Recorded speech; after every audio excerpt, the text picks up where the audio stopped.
Hello, everybody. Welcome. Good morning if you're joining us from the US. Good evening if you're joining us from China.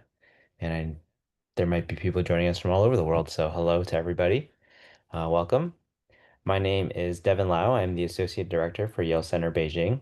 And I'm very happy to host today Professor Daniel Markovits for our talk on the meritocracy trap. I know that everybody's really excited, and so I'm glad to have so many of you joining us.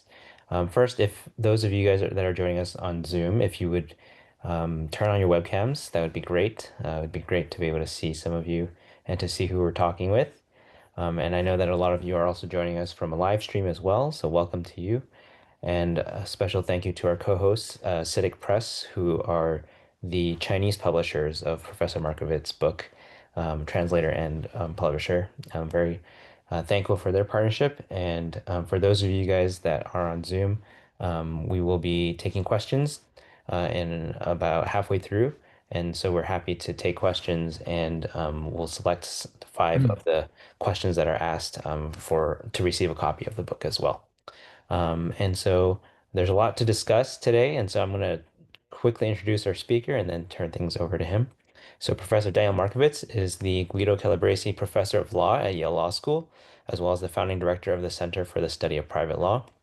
He earned his bachelor's in mathematics from Yale before studying in England on a British Marshall Scholarship, where he was rewarded a master's in econometrics and mathematical economics from the London School of Economics, as well as a BPhil and DPhil in philosophy from the University of Oxford, where he then, after that, returned to Yale to study law and has clerked for the Honorable Guido Calabresi and then joined the faculty at Yale.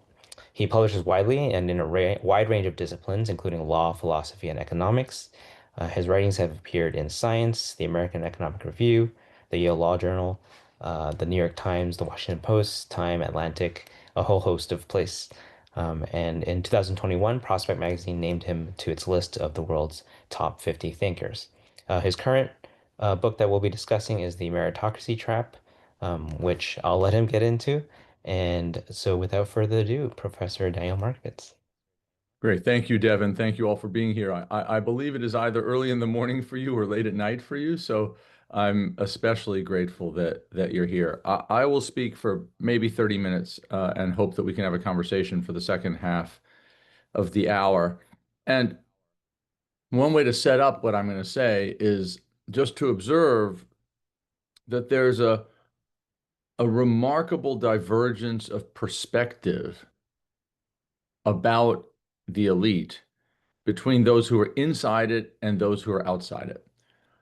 If you're inside the elite right now, certainly in the wealthy West, but also increasingly in the increasingly wealthy East, what you see is a system that is working extremely well. You look around you and you see a range of hardworking, talented, accomplished people from all backgrounds and all walks of life who are striving and largely succeeding to accomplish difficult goals. If you look at the elite from outside of the elite, what you see is something completely different. You see a callow and self-indulgent elite that has been incompetent in its management of our societies. If you just look at the United States over the past 25 years, the US American elite gave us the Gulf War, then it gave us the financial crisis, then it gave us the first election of Trump and Brexit, then it gave us COVID and the mismanagement of the pandemic, then it gave us the second election of Trump. And you see point and point again an elite that is just not performing well and that has significantly lost its legitimacy. And so when you have a situation in which those who are inside a system of norms view it as operating extremely well, and those who are outside of the system of norms view it as having lost all of its appeal and legitimacy, one way to explain what's going on is that that system of norms is self-defeating. And that's going to be the theme of this talk. So let's just start by introducing how meritocracy works And the basic idea is that meritocracy allocates advantage based on individual and therefore variable accomplishments, rather than on fixed group-based identities like race or gender or class. So you get ahead based on your own achievements, not based on some identity that you were born with. Um, our meritocracy today, which is different from other meritocracies, for example, the ancient Chinese meritocracy, measured accomplishment in terms of erudition and classical learning. Our meritocracy measures accomplishment based on human capital, which is built in competitive schools, it's measured by test scores and grades, and importantly, it's rewarded in competitive labor markets. So it's priced by wages. So the merit someone has is closely connected to the wage that they can command in the labor market.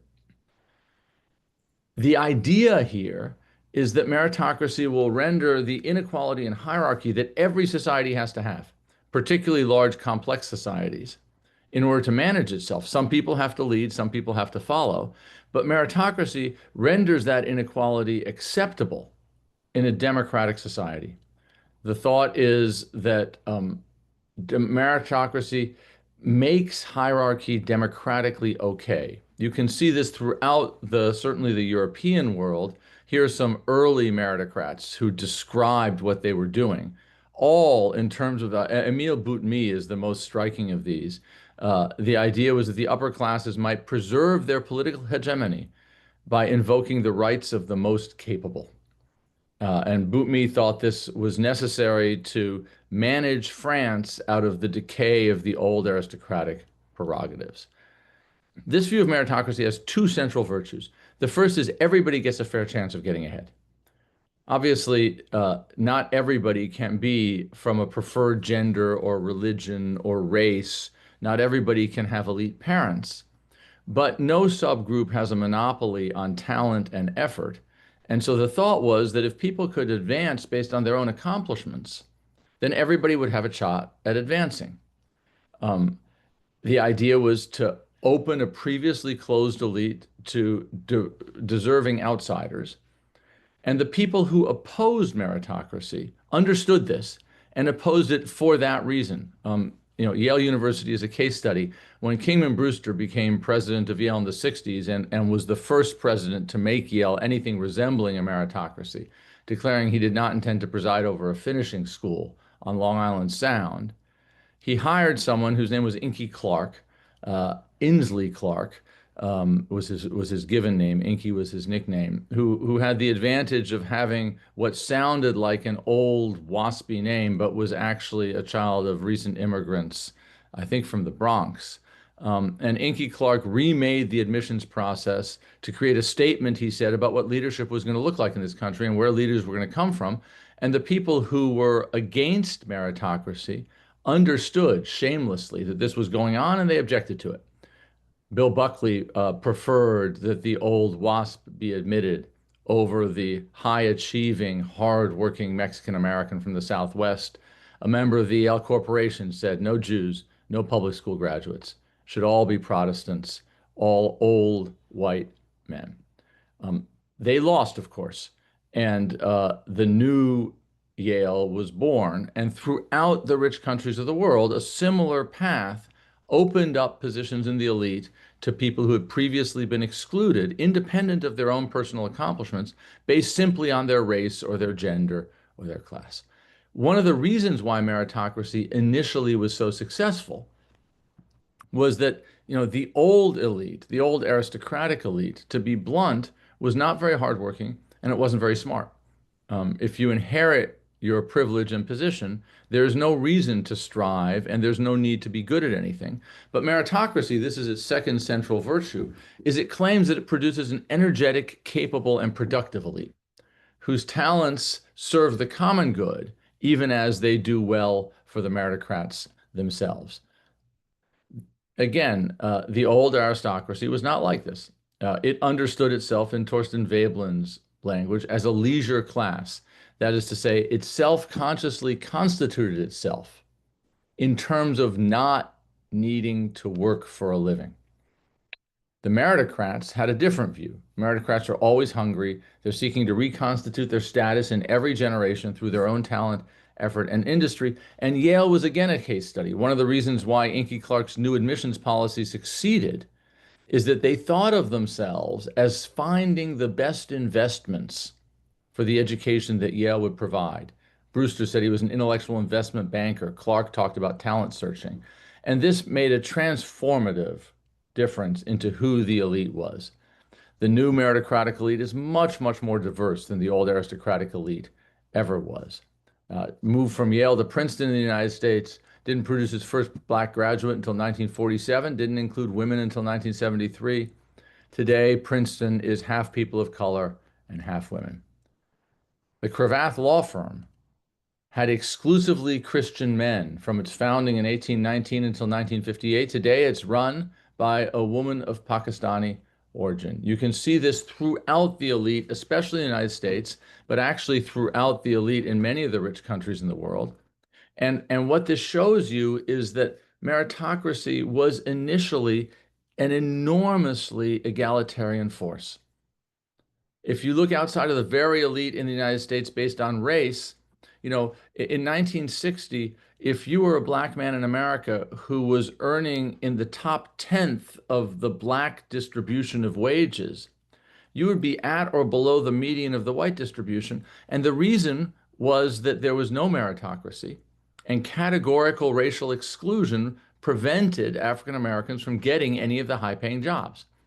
Today, the black man in the 90th percentile of the black distribution would be at the 75th percentile of the white distribution, which shows that there's still significant race-based discrimination. But it's very different from what the situation was like in 1960. And again, this is important, actually. This is a sideline, but for current disputes about diversity in education and diversity in hiring and affirmative action, the number one reason why, in the US at least, the elite is much more diverse than it used to be is meritocracy.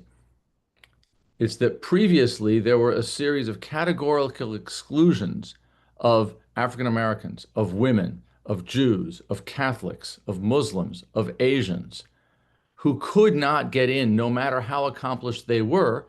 And when we shifted to a meritocracy, those groups started getting admitted. They started getting admitted to schools, to universities, and they started getting hired in jobs. And it may be that today affirmative action on the margins pursues diversity through unmeritocratic means, but the central mechanism of the diversification of the elite has been meritocracy. The meritocratic elite is also much more capable and much more industrious. This is a striking fact just about Yale again. The median SAT score of a Yale student today would put them in roughly the top 5% of the class of 1961. So the average student today would have been a superstar in 1960. Again, because the old aristocrats weren't very hardworking, they weren't very smart. And in fact, it used to be the case at Yale in the 1960s when they accepted a few public school kids. If you wanted to know who the most capable students at Yale were, it was not the kids who attended Exeter or Andover or the St. Paul's School. It was the kids who attended Stuyvesant and Bronx Science, the small number of meritocratic outsiders who were admitted. Whereas today, all the kids are meritocrats in some sense. Moreover, as grown-ups today, the meritocratic elite owes its income to its labor. As recently as 1960 in the United States, the highest 1% of earners by household got only about a third of their income by selling their labor. Today, they get close to three-quarters of their income by selling their labor. So the old aristocratic elite, the leisure class, has been replaced by a superordinate working class. That's where the elite gets its money from in the United States today. Again, meritocracy opened up the elite, and it also created an elite that does well, as it were, by doing good. Today in the United States, the richest 1% of households work nearly 7 hours more per week than they did in 1950. And today in the United States, a prime age working man in the top fifth of the wage distribution is more than twice as likely as someone in the bottom fifth to work over 50 hours a week. That's a complete transformation of social structures. For almost all of human history, if you wanted to know how poor someone was, you simply asked how long they worked. And the longer they worked, the poorer they were. Today, the longer you work, the richer you are. And again, this is a system in which what meritocracy did is it achieved initially these two central virtues. One, it created or promoted equality of opportunity. It gave everybody a chance at getting ahead. And two, it created a hardworking elite that, as it served its own interests, also promoted the common good. And those were the two powerful arguments in favor of meritocracy. So, how does meritocracy unravel? How does it defeat itself today? Well, first, it undoes each of these two virtues. It defeats the virtues that once recommended it. Today, meritocracy blocks rather than promoting equality of opportunity. And today, the meritocratic elite's ambition no longer serves the common good. Let me explain both of these. First, how does meritocracy today block equality of opportunity? Well, the old aristocratic elite, being not very hardworking and being not very smart, lacked both the inclination and the capacity to educate its children. But the meritocrats who won the first round of the competition are different. They have an almost unmatched skill at training their children and an effectively unlimited appetite for buying education.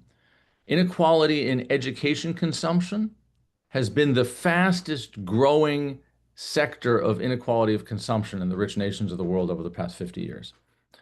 In the US, for example, today, a typical public school might spend $12,000 to $15,000 on educating one of its students. A poor state might spend $8,000 to $10,000. But a really elite private school spends $75,000 a year educating each of the kids who goes there, and roughly 80% of those kids come from the top 5% of the income distribution. So notice something striking here.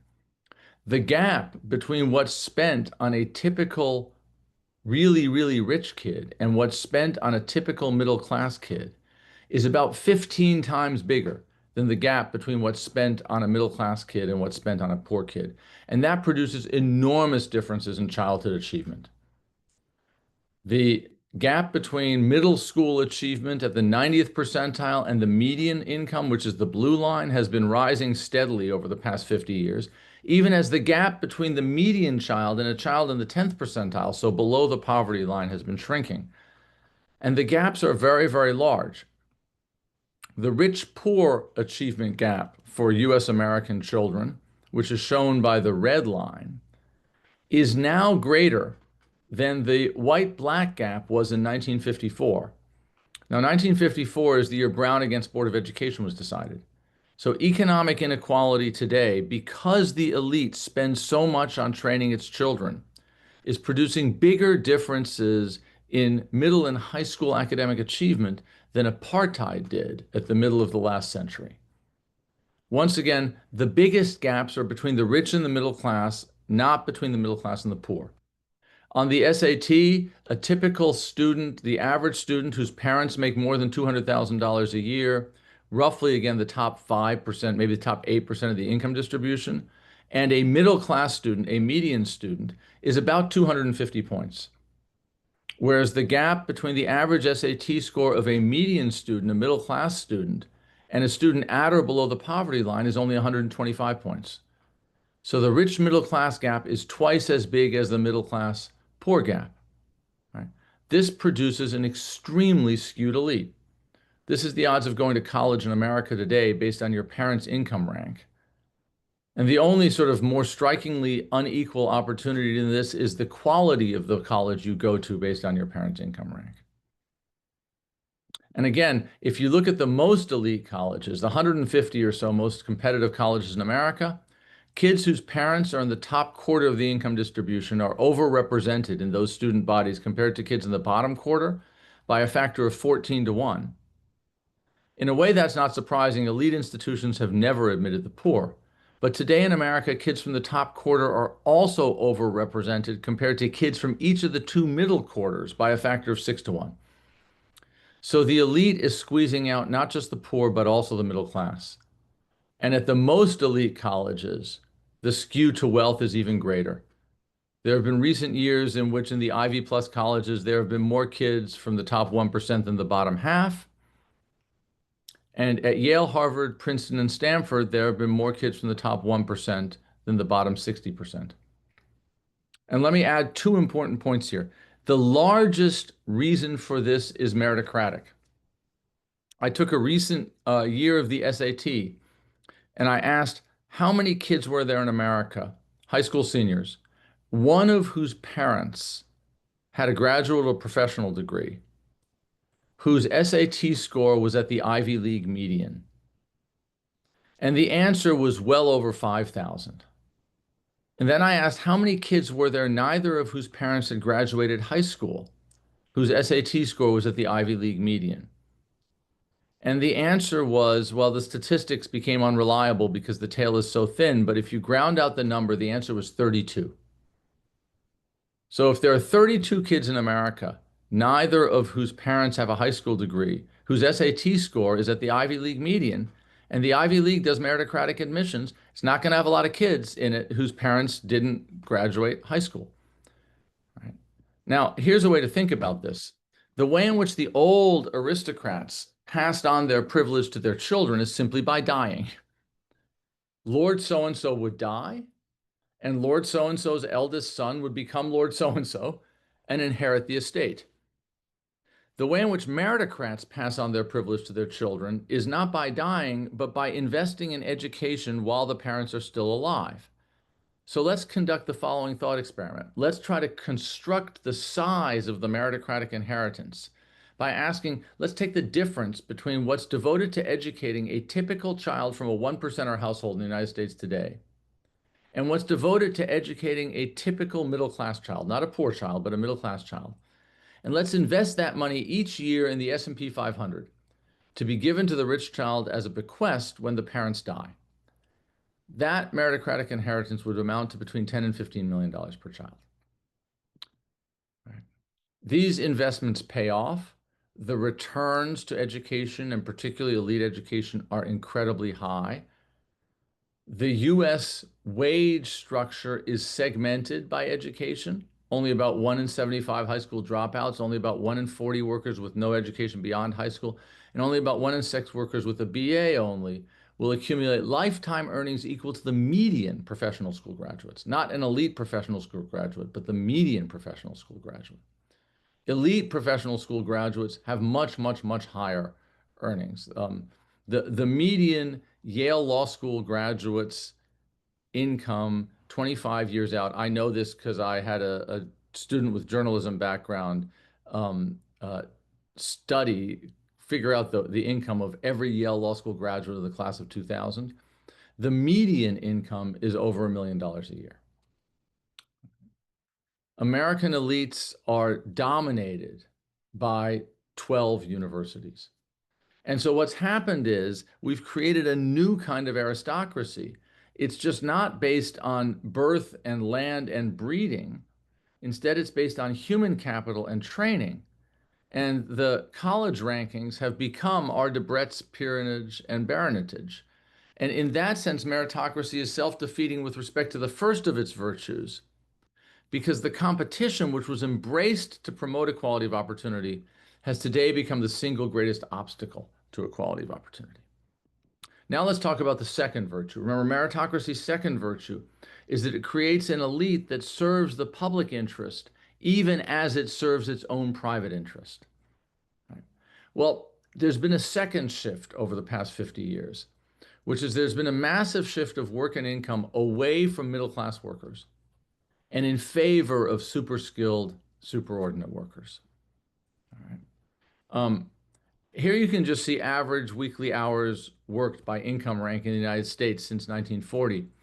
And as you can see, the purple line, which is the top 1%, shows, as I mentioned earlier, that the richest 1% of Americans today work about 7 hours a week more than they did in 1940. The red line shows that the bottom 60% of the distribution works about 9 hours fewer than it did in 1940. So this is a shift of work hours away from the bottom 60% and in favor of the top 1% of about 16 hours per week, which is 2 work days a week. So there's been a massive shift of the opportunity to work away from the middle class and towards the elite. And the reason for this is not that the middle class and poor in the United States don't want to work. is that the economy doesn't give them any jobs. Routine jobs, which are here, the ones in the middle of this figure, you can probably see the cursor moving around. Those are mid-skilled middle class jobs. And over the past 30 or 40 years, roughly a third of those jobs have disappeared, even as elite jobs have exploded. So the economy is no longer giving middle class Americans enough to do. And that's one of the reasons why middle class Americans aren't working as long hours as they used to. Even as the economy is incredibly dependent on elite Americans, which is one of the reasons why they're working much longer. It's also the case that wages are tracking this. Here's just a nice little chart that shows you the ratios of incomes between the more elite worker and the less elite worker who work side by side in the same office. And as you can see, what's happened over the past 60 years is that there's been an explosion in the inequality of those wages. The claim about the CEO to the production worker is familiar, that in 1960, CEOs earned only about 20 times what an average production worker earned, whereas today they earn about 300 times as much. But it's not just CEOs, it's elite finance workers, it's elite lawyers, it's doctors compared to nurses. In every sector of the economy, the elite workers are now earning a much, much larger multiple of the wage of the non-elite worker than they did just 60 years ago. Why has this happened? The answer is skill bias technological innovation. The technologies that we use to make goods and deliver services have changed, and they've changed in such a way that new technologies are complements for elite skills. They make elite skills more desirable, more valuable, more necessary, and they're substitutes for middle class skills. They make middle class skills irrelevant and therefore less highly paid.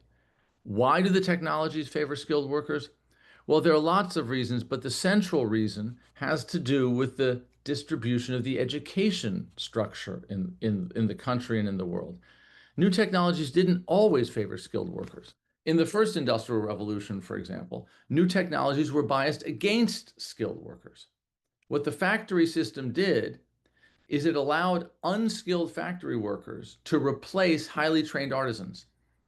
That's why, for example, in England, the Luddites, who were the initial anti-innovation political movement, were skilled weavers who objected to what they called scribbling machines, which were industrial type looms that allowed unskilled people to weave just as well, and actually engaged in a campaign of sabotage to try to stop the use of the looms. So the first industrial revolution was biased against skill. Why was it biased against skill, and why is the technology today biased in favor of skill? Well, look, inventors choose their inventions to mix with the other resources that are available in society. And so when you have a large labor supply, inventors will choose what to invent based on the nature of the labor supply that can use their inventions. This has always been true. In early agriculture, just to give you an idea, societies that lived in the desert invented drip irrigation, where societies that lived in floodplains invented paddy field farming. So the technology of agriculture that was invented depended on the nature of the natural resources that were available. Well, today we live in a world in which the greatest resource is not natural, it's human capital, it's human resources. And that's going to make it inevitable that the technologies that are invented depend on the nature of the human resources that are available. The reason why the first industrial revolution favored unskilled workers is that the inventors of the early 19th century confronted a new mass of unskilled labor. These were people moving to the cities in England and eventually people fleeing the Irish potato famine. And there was this mass of unskilled workers, and so people invented new technologies of production that might exploit it. Today, we have a new mass of super skilled workers, precisely because of the meritocratic transformation in education. Remember, I said the old elite wasn't very hardworking, it wasn't very smart. Well, the new elite is very smart and very hardworking, which means it's an incredibly valuable labor force. And new technologies were invented to exploit that labor force. And that's the reason why elite wages have exploded. Now, you can show this in sector after sector in really close detail. Perhaps the easiest way to show it is to look at finance. Today, finance workers are among the most educated and highest paid workers in the economy. That actually wasn't true before about 1975. In the 60s, the English magazine The Economist wrote an article asking whether banking was the world's most respectable dying industry. Finance workers in the 50s and 60s were not better educated than the rest of the workforce. They were not more highly paid than the rest of the workforce. And when the finance sector grew, it grew simply by adding more mid-skilled middle-class workers. So what happened? Well, in the 60s, the US invested enormously in training engineers and physicists because it was in the space race against the Soviet Union and more broadly in the Cold War. And US policy decided we needed engineers and physicists to promote our national security in the face of those threats. Then, by the late 60s and early 70s, the US had won the space race, and détente ended or slowed the arms race. And suddenly, there were many, many more engineers and physicists than could be used in the industries for which they had been trained, namely space and armaments. And so the question is, what was going to happen with these people? For a while, it looked like the chemical industry was going to absorb them, but the chemical industry turned out not to need them.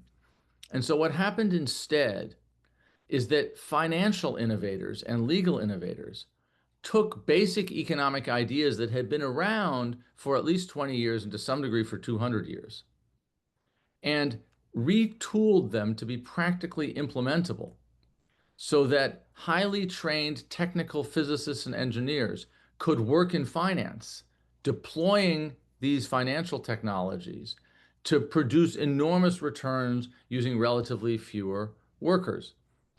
Wall Street old guard called the initial high-tech finance workers in the 80s rocket scientists. And the reason they called them that is that they were rocket scientists. They were rocket scientists who had been trained to send people to the moon and were no longer necessary, and they now designed derivatives and traded various kinds of asset-backed securities and created modern portfolio design and modern portfolio theory. And as you can see in this figure, look at the blue line and the red line. Starting in about 1980, finance's share of GDP keeps going up and up. But whereas until about 1980, finance's share of employment had risen together with GDP, starting in 1980, finance's share of employment just flatlines and even diminishes. So what happened is, whereas from 1950 to 1980, finance grew by adding more workers, starting in 1980, finance grew without adding more workers.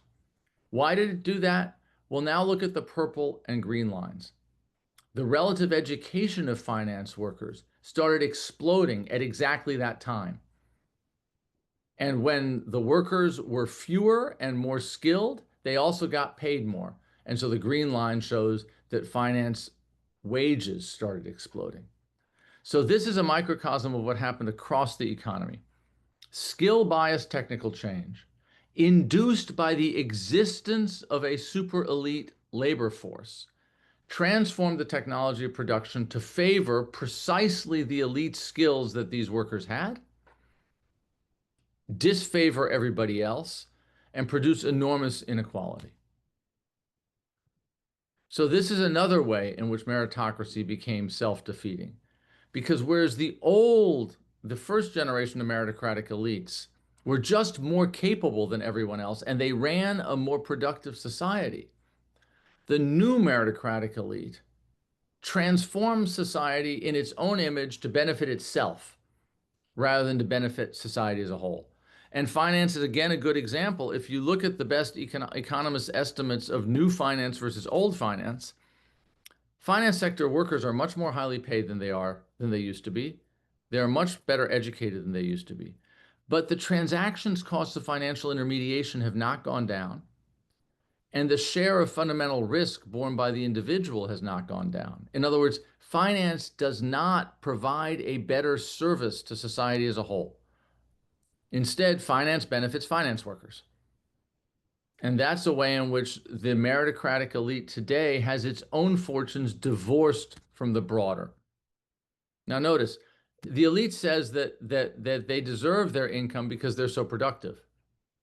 But the productivity of their raw capacities depends precisely on the inequality that it's supposed to justify. And so the idea that the elite deserves its income today is just a circle. There's another way to think about this that goes really to the way in which meritocracy is now self-defeating along its second virtue. So the old idea was that meritocracy squares elite advantage with the common good. Because the idea is when you measure how much one person contributes to society, you ask what's the difference between the total social product when that person works and when that person doesn't work. But you imagine that in the world in which that person doesn't work, everybody else keeps doing exactly the same thing that they were doing in the world in which they did work. And in that world, even today's meritocrats are incredibly productive. But of course, what's happened, what I just described, is that today's meritocrats have created a world in which their skills are essential. So they have, in addition to increasing their own productivity, suppressed everyone else's ability to do without them. So let's ask a different way of thinking about how productive someone is. Let's look at the difference between the total output with or without the elite's labor. But now let's allow the rest of society to reorganize what they do in the absence of the elite. And in that world, you might have somebody who is extremely essential to social well-being, given the way society is organized now, but who prevents society from being reorganized in a way that would be better in their absence. And so the elite could, in fact, have a negative product, right? And that's exactly what's happening now. The gains that elite workers produce directly are much smaller than the indirect losses that they impose by preventing the rest of society from working, right? And so the meritocratic elite has bent the arc of innovation to favor itself. And in that sense, meritocracy is self-defeating because merit is itself a sham. Merit is an artificial construct built to launder otherwise offensive inequalities. The only reason why today's elite is so valuable is that it has reshaped work in its own image to make itself valuable, rather than because it adds something to any society in which it would work. So let me just end with 2 minutes, just a way of framing this. So here's a puzzle that development economists have observed. Why is it the case that societies that are rich in natural resources, in oil and gold, or in diamonds, are often very poor and unstable? The Democratic Republic of Congo is an example. GDP per capita about $550. Whereas societies that have fewer or even no natural resources are rich and stable. Singapore, GDP per capita $60,000. Now, I picked these two countries for two reasons. First of all, in 1960 or so, when both of them became independent, they had roughly the same GDP per capita. Singapore, interestingly, is the only country in the world today that acquired its independence involuntarily. It was expelled from Malaysia.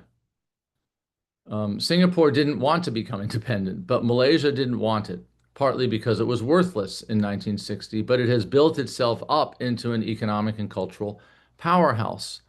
So why did that happen? Another reason I picked Congo and Singapore is that both of those were colonized societies.